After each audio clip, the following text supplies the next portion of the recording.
Hello from beautiful Jackson Hole, Wyoming, one of my all-time favorite airports to fly out of. We're back in the Piaggio. You guys have been asking for more content with this thing, so here we are. And today we're gonna push this airplane to its limits, going up to 41,000 feet. So strap in, let's go to California, baby.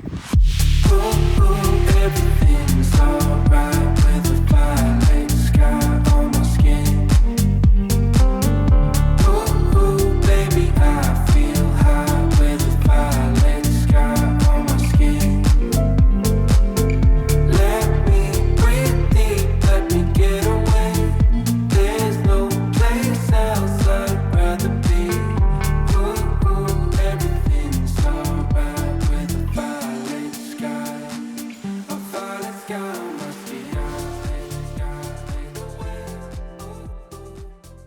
Alright guys, I'm just going to pick up my IFR clearance. We'll fire up and get out of here. Hey ground, Piaggio 9851, we're looking for IFR to San Jose.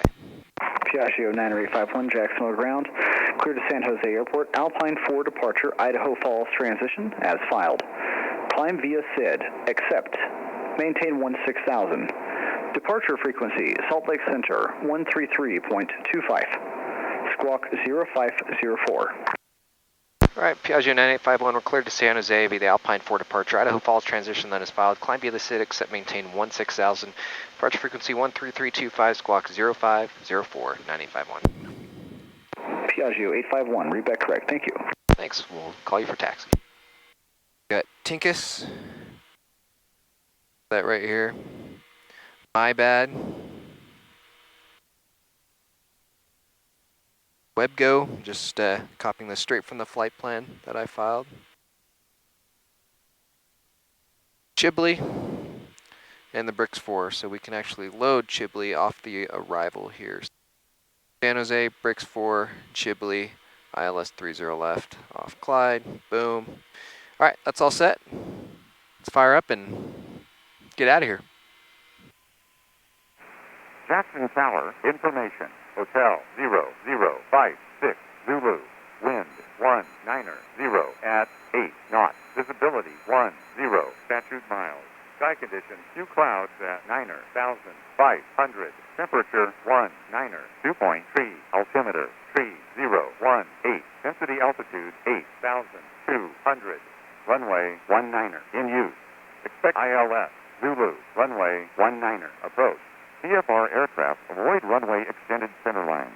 Hazardous weather That's information ground. available. Yeah, that's on ground. Flight service frequency. Advise on initial contact. All right. You have information. Ready when you are. Hotel. Hotel, call for taxi, please. Jackson ground, Piaggio 9851 at the FBO, taxi with hotel. Piaggio 851, runway 19, taxi via Alpha. 19 via Alpha, Piaggio 851. Piaggio 851, do you have time for a question? Go ahead. Piaggio 851, I saw that you are filming. Do you have any film coming into or out of Jackson? We're trying to put together a pilot briefing video, us and FAA, and we don't have any footage. Yeah, just send me a message on Instagram or YouTube, and I've got a good amount of footage over the years coming in and out of here that might be helpful for you. Piaggio 851, that is the best news I've heard in months. Thank you. No problem. Well, now you know, guys, if anyone has good footage coming in and out of Jackson Hole here, they're looking for some. I know Citation Max has some. All right, well, Chris, welcome back to the channel. You haven't been here in a minute. It's been a couple years, yeah. I think since that Conquest video is the last one you were on it with me. I think I was just a private pilot back then. Yeah, or pretty early on. So we'll catch everybody up on your progress with flying. I'm sure they're going to be very surprised when they hear what you're up to. But in the meantime, thanks for coming along and help me sling gear and get us back to San Jose. Yeah. All right, taxi checks are good. Crew briefing, it'll be a left seat takeoff. If we have to return for any reason, anything urgent will come back here. The only thing is they don't have much maintenance here, so if we can limp it to Driggs, they have all much better facilities just over the hill. But, you know, we won't mess around. If we got to come back, we'll come right back. Yep. And it's good to have you guys back in the Piaggio. It's been a while since I've done some Piaggio content. I've got a lot of crazy stuff coming. I'm not going to tell you exactly what it is yet. I'll give you a hint. It has to do with flying over large bodies of water. So make sure you like and subscribe and stay tuned for some pretty crazy content coming up. But for now, We're doing a nice easy flight from Jackson Hole back to our home base of San Jose, and we're gonna see if we can push this thing to its limits. Go up to 40,000 feet, but maybe wrong direction up to 410 max service ceiling for this airplane. So we'll see what they give us. In the meantime, Chris, you wanna switch over to tower? Departure frequency is 13325. Piaggio 90851, Jackson Tower, use caution, single motor left of runway 19er, departure end, wind 2804, runway 19er, cleared for takeoff. Roger, 19er, clear for takeoff, Piaggio 9851. All right, approach end looks clear. I'll clear the departure end in a second. Bleeds are coming on, pitot coming on, windshield to low, auto feather arm. All right, you all set? Set.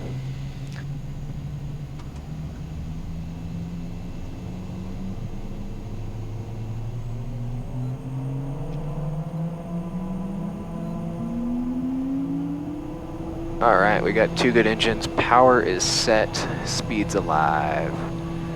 60, steering's off.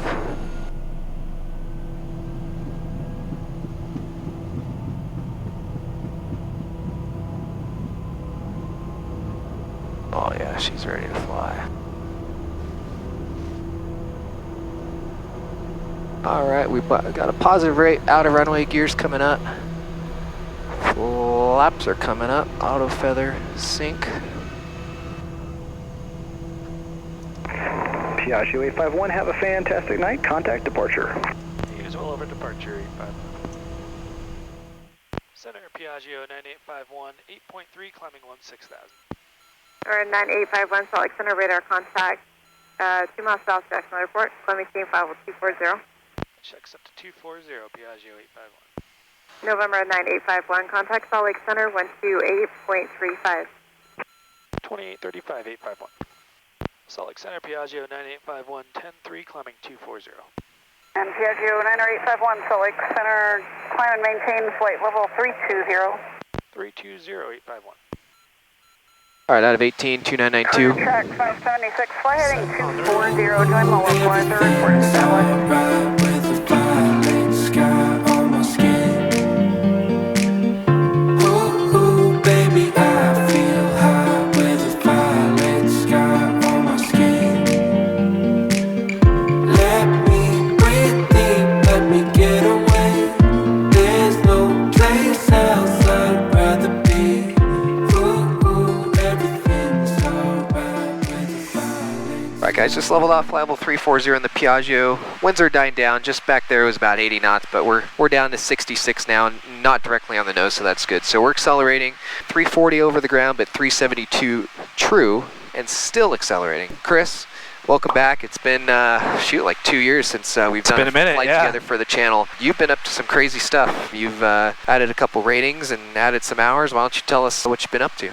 Yeah, bounced around between a couple states and a couple jobs later, and currently flying a G4 around the country. Wow. Just got that job a couple months ago, passed my line check a few weeks ago, and Congrats. here we are now. So, Thank you. You're 22. You have how many hours? I just hit 1,200 hours. 1,200 hours. That's crazy.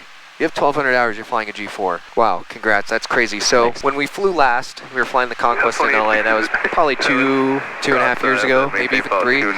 You were working on your ratings, right? I think Correct. You either just came back from Minnesota where you did an accelerated course and finished them, or you were just about to go. But anyways, you got all your ratings, multi, commercial, and all that good stuff, but Right. you only have about 400 or 500 hours. Exactly. So you have the qualifications, but you don't have the experience. So walk us through then to now. So you have 500 hours. How did you go from that to becoming a G4 pilot? What'd you do? Yeah, so after I came back from the Midwest with my ratings, I was just looking for any opportunity I could to build time. Started ferrying airplanes, sitting in the right seat, and doing contract trips, just anything I could just to log some sort of flight time and get some experience. Oh yeah. Just making as many connections as I could along the way. Eventually that landed me an opportunity up in Washington, of all places, with a pretty well-known company called Kenware. They're known for their seaplane operation. They're the largest and oldest seaplane operation in the country, but they also have caravans and PC-12s, which is what I was on, since I don't have a seaplane rating yet. But got that opportunity, and they... How many hours did you have when they hired you? Maybe 500 or 600 at the time. That's crazy. So they were the first ones to call you, and you... Yeah, I was applying everywhere I could. Even places that I was very well below the minimums. Because at the end of the day, the requirements you see on the application, it's just a wish list of what they want, you know. Right. You could, you know, if you have the personality and the experience to go along with it, and you just show a willingness to learn and build time. Exactly. You know, That goes a long that's what they're ways. looking for. So you packed your bags, huh? yeah, they said, hey, we did the interview, it went pretty well, and they got back to me saying, hey, can you move up here in like a week or so? I said, absolutely. You know, first opportunity I can get. Within 3 or 4 days, I was in my car, packed up, and moving out to Seattle. Yeah, it was fast, and that's a big move. I mean, your first time kind of living out on your own. Pretty much, yeah. And I mean, that just goes to show the sacrifice you have to make in this industry to get to that next level, the next step in your career. Sometimes it means moving to another state, across the country, whatever it may be, to chase that next opportunity. So good on you for doing that, going outside your comfort zone. You know, a lot of people will just sit back and, you know, not be willing to make a big move like that. So that was definitely a game changer and helped get you to where you are today. So absolutely. You moved up to Seattle, flew. What'd you do next? They put me in the right seat of the Caravan. Great experience. Learned my first time flying 135. A little bit different than what I was used to, but experienced my first Seattle winter, so plenty of IMC time. I logged almost 75 hours of actual while I was up there during the 6-month span, so that was a great experience flying mostly steam gauges, a couple glass, but after a couple hundred hours in the Caravan, they put me in the right seat of the PC-12, started flying that around, and you were able to log that because they have a program that approved by the FAA to for log, two crew, pilots, so both in the Caravan and the PC-12. So that's all loggable time. Yep. And my captains were fantastic. Some of them were retired military, retired airline. You know, they have tons of experience. Some have, you know, tens of thousands of hours. But everyone had a different background. It was really cool to see their, you know, their perspectives, and every, you know, captain has their own little ways of doing things, and you just kind of pick up what they put down. And you know, great experience flying up there in the weather and learning about all sorts of weather conditions, icing, how to handle that. So great experience. So you were up there for 6 months. You flew how many hours? Probably about 500 hours up there, 400, 500 hours. That's crazy. So now you're at about 1,000 hours, 1,100 hours. Yep. Then what happened? I actually, so I had a trip down to the Bay Area, actually. This was a contract trip, aside from what I was doing up in Seattle. And it landed me back home in the Bay Area, and I ran into a company that I was initially applying to way back in the day before I even moved up to Seattle. They have a couple jets, and they actually used to operate out of the airport that I worked at when I was working in the FBO, so I would see them all the time, and we kind of joked about, you know, oh, I'd love to fly like your airplane sometime, back when I was a ramp rat with like... Yeah, you worked line service. I was working line service. I was dumping their labs and said, hey, I'd love to, you know, fly with you guys someday, and they're like, oh yeah, you know, send us a resume when you get the qualifications. And you know, 2 years later, here we are. You know, I have a little over 1,000 hours, bunch of turbine time. And planes. These are heavy metal airplanes. We're talking G4s, even some airliner type aircraft. Like these is some heavy iron. So so there I was stepping out of my little citation, and they've got a G4 in front of me, and I'm like, hey, I want to work for you guys. And, you know, just talking to someone goes a long way. Hand them my resume, and within a couple of weeks, we got an interview set up, and that went pretty well. Well, in the meantime, it took a lot of vouching. I mean, you had to list how many references? Shoot, I had about 4 or 5 references. Called every single one. Called every one of them, and you know, they went to pretty in-depth phone call from what I understand. Yep, they did. You know, I'm going against people who are retired airline who have, you know, tens of thousands of hours and type ratings. Way more experience. 7.4s and 7.3s, and I'm just a little 22-year-old kid with 1,000 hours and, you know, very limited jet experience. But but they hired you. They hired me, yeah. That's very grateful for that. Moved back from Seattle, and now you're flying a G4 out of the Bay Area. Yep. So if you hadn't worked for the FBO years ago, this opportunity would not happen, huh? Probably not. I mean, that's kind of where I planted the seed. Back when I was 17, 18 years old working at the FBO, they would come in, you know, on a pretty regular basis, and we kind of built that foundation from there. And, you know, shake every hand I could with that company, and everyone I saw that flew in with them, so... no, you, like, literally everything I tell people, if they're trying to make it in corporate aviation, you've done. You worked at the FBO, which is a great opportunity to build connections and get experience hands-on in the field. You said yes to the first opportunity and packed your bags and moved. You hustled and went and found the next opportunity way sooner than I would have thought. This is going to continue to open even more doors. You know, this could lead to a 650 or something. So that's what it's all about. So it's a great story. Thanks for sharing. Really happy about all the success, and stoked for you to learn the G4, and hopefully we'll fly together. That's the goal. Someday soon. Hopefully. So now that we're all caught up with Chris, this is what you guys are waiting for. You guys want to see us push the Piaggio to its max.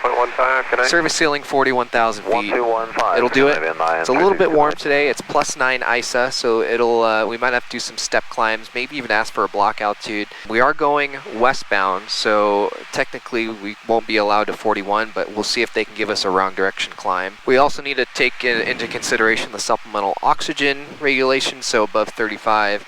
Even though there's 2 pilots up here, this is still a single pilot aircraft, so Chris is technically a passenger on this flight, so above 35, I'm going to throw the oxygen mask on. I mean, it's a good idea regardless, even if you were here. The time of useful consciousness up there is very, very short, and I don't want to mess around with that. So we'll start a climb. I'll put on an oxygen mask, check on with you guys in a little bit. Fingers crossed they let us up there. All right, guys. So we are at flight level 400 in the Piaggio. This is crazy. A turboprop doing 40,000 feet. Absolutely unreal. Alright, so let's look at some of the numbers up here at 40,000. We're still accelerating a little bit, but we're currently doing 340 over the ground, 30 knots of wind, true airspeed, 360 knots, fuel flow, about 500 pounds an hour, that's 75 gallons total. That's just crazy. So obviously it's not super practical to run it this high all the time. It's sweet spots in the mid-30s, but that just goes to show the capabilities of this incredible airplane. Do you want to see if they can get us wrong direction up to 410 just for a few minutes? Okay. And then we'll go back down to 34 and so I can take this mask off. It's super uncomfortable. Go for it. Yourself. And Center Piaggio 9851 request. Go ahead, sir. Hey, Fable, like to request wrong direction 410 for about 5 to 10 minutes. Center 851, comment, maintain flight level 410. Thank you, sir. Up to 410, Piaggio 851. Awesome. All right, let's go up to 41. All right, here we go. Just leveled off flight level 410. Absolutely insane. We're at the max service ceiling with the Piaggio. We did it in step climbs, which definitely helps, but got up here no problem. ISA +0. Piece of cake. And guys, for reference, 41,000 feet is our typical cruising altitude in the G4. So to be up here in a turboprop is pretty unreal. So there you go, flight level 410 in the Piaggio. We're going to go back down now because I hate wearing this mask, and again, if something happens, we don't have a lot of time to react. So I'll have Chris take us back down to 340, but there you guys see, the performance numbers up here are absolutely insane. 41,000 feet in the Piaggio. So let's go back down.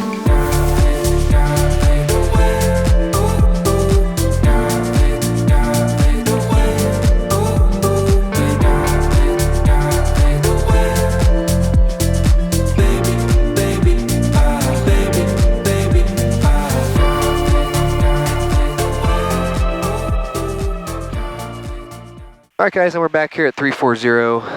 Nice to have my mask off again. It was a little uncomfortable and can't really talk to you guys out of it, but now that it's off, we can recap what we just did. So hope you guys enjoyed the brief experience of high altitude ops in the Piaggio, taking it to the max altitude, 41,000 feet. We can't go a foot higher. It's literally certified 410. Like I said, it's not very practical up there. Well, the fuel burn's incredible up there, 500 pounds per hour. The performance is not quite there. It definitely likes the mid-30s, and that's where it's really comfortable at. And comfortable for us, because if something were to go wrong, not a lot of time to react. All around a lot more comfortable here at 340, so we just came back down. That goes to show, if you need to go up to 41, it'll do it. Talk about capable. 41,000 feet in a turboprop. Absolutely insane. 9851, contact Oakland Center 134.907.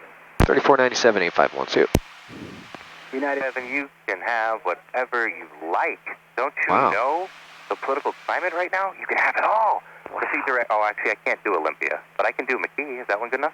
Yeah, McKee is wonderful. Horizon 2047. Appreciate it. Horizon Air 2047. Proceed direct McKee. Proceed direct McKee. Horizon 2047. You're an awesome controller. Sir, I am so bored right now. I'm just trying to liven it up. That's awesome. Request direct San Jose. Center Piaggio 9851, flight level 340. Piaggio 9851. Oakland Center. Good evening, sir. Good evening. You offering shortcuts today, huh? Ah, passive aggressive. I speak your style. How about Grigio, and then eventually we'll do Zen. Piaggio 9851, proceed direct Grigio. You read my mind. Direct Grigio 851. Appreciate it.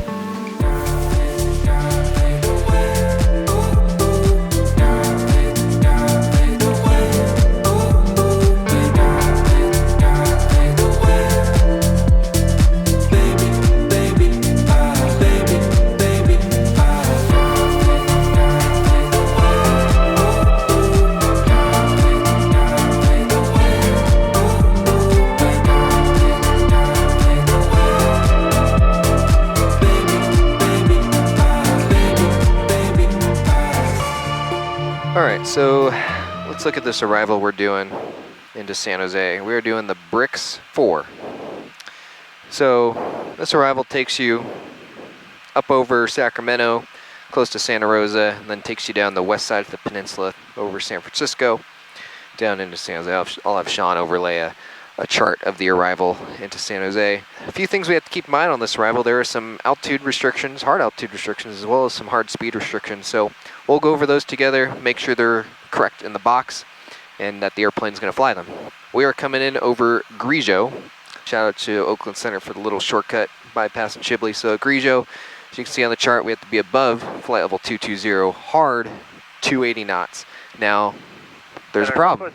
We can't do 280 knots, so max is 260, but no worries, we'll just tell center, hey, can we get some relief on the speed? Best we can give you is 260. More than likely they'll say yes. If not, we'll have to figure out a plan B, maybe another arrival or vector somewhere. But I think 99% of the time they'll say speeds are, you're relieved of the speeds when you just can't do it. So playing Piaggio, 220, 260 knots. No restriction at Zin, cork above 14. And I am double checking these in the box, so this is all checked out good. Bricks, hard, 12,000 feet, hard 250 knots. So just to make sure we're all on the same page here, guys. A line above and below the number means hard altitude, hard speed, whatever it may be. We must be at that number. A line below, let's say at Piaggio, the line is below 220, that's 220 or above. We just can't cross Piaggio below it. So we got Bricks, then we got Luita. That's hard at 12,000 feet. And after that, on this little description here, it tells you exactly what to do. So on track 140, we'll expect radar vectors. So we'll just fly that track, 140, and wait for them to give us a vector, or maybe direct Clyde to join the ILS, whatever it may be. There you go. That's it. Pretty simple. So we just got to make sure that, you know, we're on our game. Airplane's doing what we want it to do in terms of the altitudes. I'm doing what I need to be doing in terms of the speeds. No room for error here. Very busy airspace, flying right over the top of San Francisco. So got to make sure everything's going as planned. Sound good? Sounds like a plan. Cool. 13. Visibility 10. Few clouds at 1,400.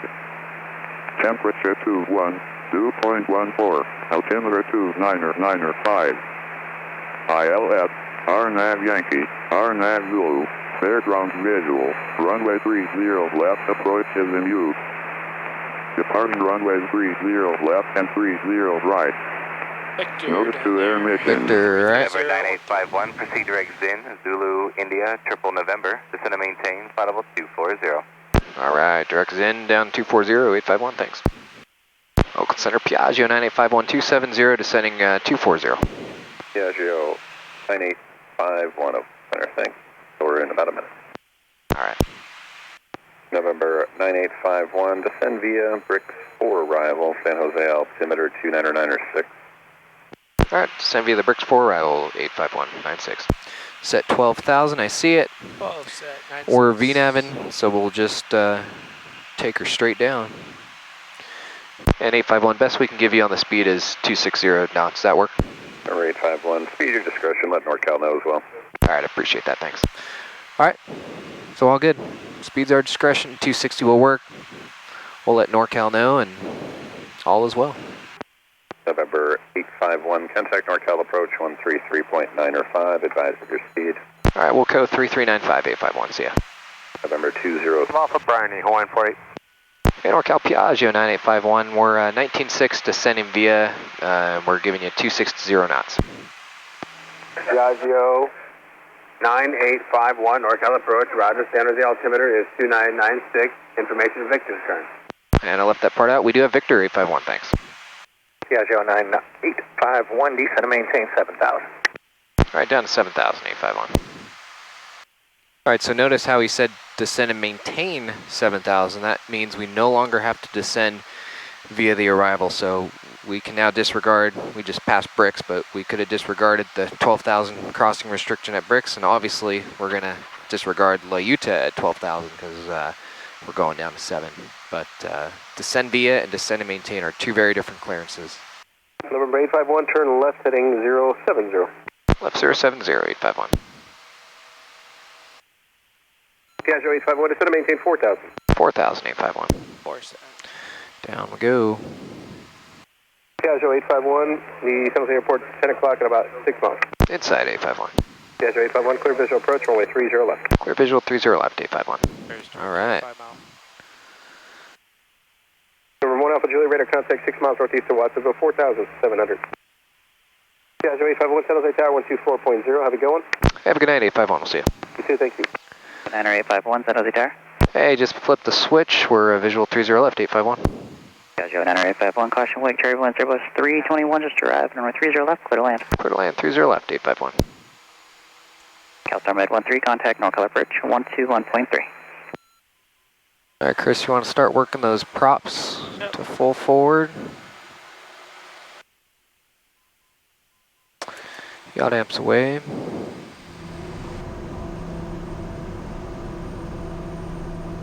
$500.